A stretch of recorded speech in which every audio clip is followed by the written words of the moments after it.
Olá, irmãos, a paz do nosso Senhor e Salvador Jesus Cristo. Vamos agora assistir esse vídeo aqui.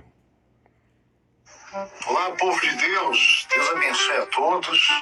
Estamos aqui ungindo as toalhas, né? Como prometido, vou entregar para todos uma toalhinha, uma unção. No caso aqui, estou ungindo, né? Untando a minha mão no óleo do fogo consumidor e colocando aqui na toalha. Essa palavra que Deus, pelas mãos de Paulo, fazer milagres extraordinários. Quando você usar essa toalha, aonde você usar, Deus vai operar milagres extraordinários. Excepcionalmente nessa sexta-feira, ao meio-dia, e também às 7h30 da noite, quem vier, além do óleo de fogo consumidor, vai receber também gratuitamente uma toalhinha ungida, né? Essa toalha aqui, uma unção dos milagres extraordinários. Deus abençoe a todos. Ai, meu pai do céu, rapaz, tem sido muito difícil as coisas, hein? Tem sido muito difícil. Eu fico pensando que esses caras, sei lá, eu não sei se eles entendem ou não entendem a palavra, eu creio que entendam, né? Mas eles preferem usar um texto para poder se enriquecer em cima disso. Então eles distorcem o texto. Ou então não sabem mesmo, lê, mas não entende. Quando Moisés ele ergue o cajado e muitas coisas acontecem, o texto lá não deixa dúvida. A Bíblia diz que Deus, né, através de Moisés, faz abrir o mar vermelho. Não é o cajado, é Deus. Antes de chegar no cajado, vem a palavra Deus. E Deus, através de Moisés, tal, abriu o mar vermelho. E aqui, esse rapaz, não sei se ele é bispo, se ele é pastor, ele acabou de falar. O texto não deixa dúvida. Atos dos Apóstolos, capítulo de número 19, verso 11.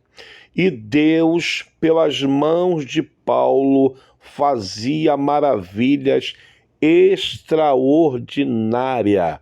Então não tem como você pegar uma toalha, pegar um lenço, uma almofada, sabe? Ah, mas Paulo fazia. Então, gente, mas vamos compreender aqui. O que fazia o milagre não era os panos, os lençóis de Paulo, como vai dizer, né, os versos seguintes. Era Deus, é Deus.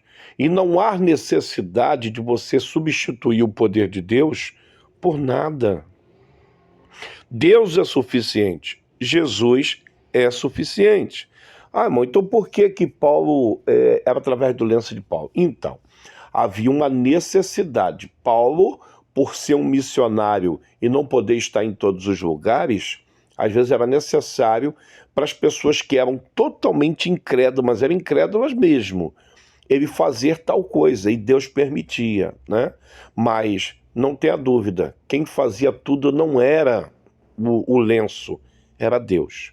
E há um grande perigo no lenço, na toalha, na almofada, no anel, no peitoral do sacerdote, de tornar pessoas idólatras. Porque nós, cristãos, criticamos muito a Igreja Católica por causa das imagens. Só que eu não vejo diferença nenhuma de um lenço, de uma toalha e uma imagem. Não há diferença. Tem que ser muito bem explicado. Eu prefiro não utilizar esses tipos de objetos. Vai com Deus. Deus é contigo. Vem cá, aperta minha mão. Faz o seguinte, quando você chegar na sua casa, você mesmo põe as mãos lá sobre a pessoa e ora, sabe? E pede a Deus para estar intercedendo. É assim, estende as tuas mãos sobre a tua casa, estende as tuas mãos sobre a tua família e ore, porque é Deus que vai fazer. Então, quando esses homens utilizam, e a questão de Paulo era muito diferente, Moisés também e outros, porque Paulo não cobrava por esses lençóis, era uma necessidade. Ele não tinha condições de estar em determinados locais, então o que ele fazia? Ele permitia os lençóis, né? E Deus, o texto não deixa dúvida. O verso 11 de Atos dos Apóstolos, capítulo 19, diz: e Deus, pelas mãos de Paulo, fazia milagres, maravilhas extraordinárias. Então, é uma necessidade. Mas Paulo não cobrava por lenço. Embora esse líder diz que será totalmente gratuito, mas quem já frequentou igrejas que trabalham com esses amuletos, que isso é um verdadeiro amuleto, sabe que não é gratuito. Não é gratuito. Como o pastor Leonardo Salles pegou um talite e estava vendendo por R$1.000. Ele diz que veio de Israel e é R$1.000 e a pessoa ia colocar no pescoço e ia se tornar um semideus com aquele talite. Isso são amuletos. Olha o que aconteceu com homens, está no próprio texto, né? E esses caras não ensinam isso. E não conseguem compreender isso. Olha o que aconteceu com homens que, vendo essas maravilhas que Deus fazia através das mãos de Paulo, tentou fazer utilizando como se fosse uma magia, uma feitiçaria. O texto ele não para não. Olha o que diz o verso de número 13. E alguns dos exorcistas judeus ambulantes tentavam invocar o nome do Senhor Jesus sobre os que tinham espíritos malignos, dizendo: e conjuro-te por Jesus a quem Paulo prega. E os que faziam isto eram 7 filhos de Cefas, judeu, né? Principal dos sacerdotes. E respondendo, porém, o espírito maligno disse: conheço a Jesus e bem sei quem é Paulo, mas vós, quem sois? Ou seja, Deus fazia isso através das mãos de Paulo, mas não através das mãos de outras pessoas que queriam ganhar dinheiro através de tais atos. Está entendendo? Como eu disse, Paulo não cobrava nessa situação porque era necessário.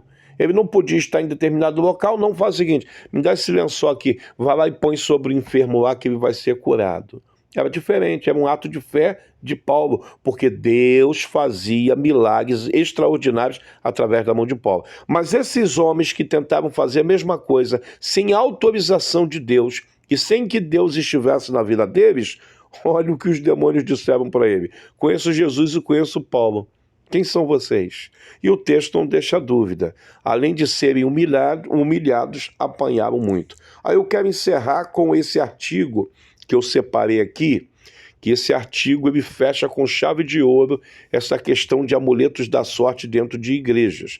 E tem pessoas que seguram isso como se fosse tudo, anula Jesus, o sangue de Cristo, e começa a acreditar que a toalha, o lençol, o peitoral do sacerdote, um cordão, uma chave, que é caríssima em algumas igrejas, tem poder para poder fazer aquilo que ele quer. Olha o que diz: da mesma forma, não é errado ter um versículo em casa que lhe lembre o poder de Deus e lhe faz pensar nele. Ou seja, você colocar um versículo bíblico dentro de casa, e isso é bíblico, né? Se eu não me engano, Deuteronômio, ou o capítulo 4 ou o capítulo 28, fala sobre isso. Deus orienta Moisés, orientar o povo a fazer isso, colocar algo que lembre ele na casa. Então, não é pecado. Porém, olha aqui, ó. Mas se você começar a acreditar que esse versículo, em vez de Deus, porque quem tem que fazer milagre é Deus,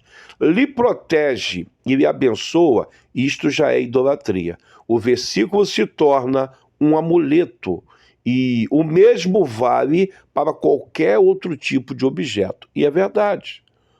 Você acreditar que a caixinha de promessa é mais importante do que você ter comunhão com Deus, buscar sinceramente a Deus e orar a Jesus Cristo, pronto, a caixinha de promessa já se torna um amuleto. E aí entra o pecado, porque entra a feitiçaria, entra a magia e outras coisas mais. Nós não precisamos de mais nada, nós só precisamos de Deus. Deus abençoe os irmãos aí no nome de Jesus.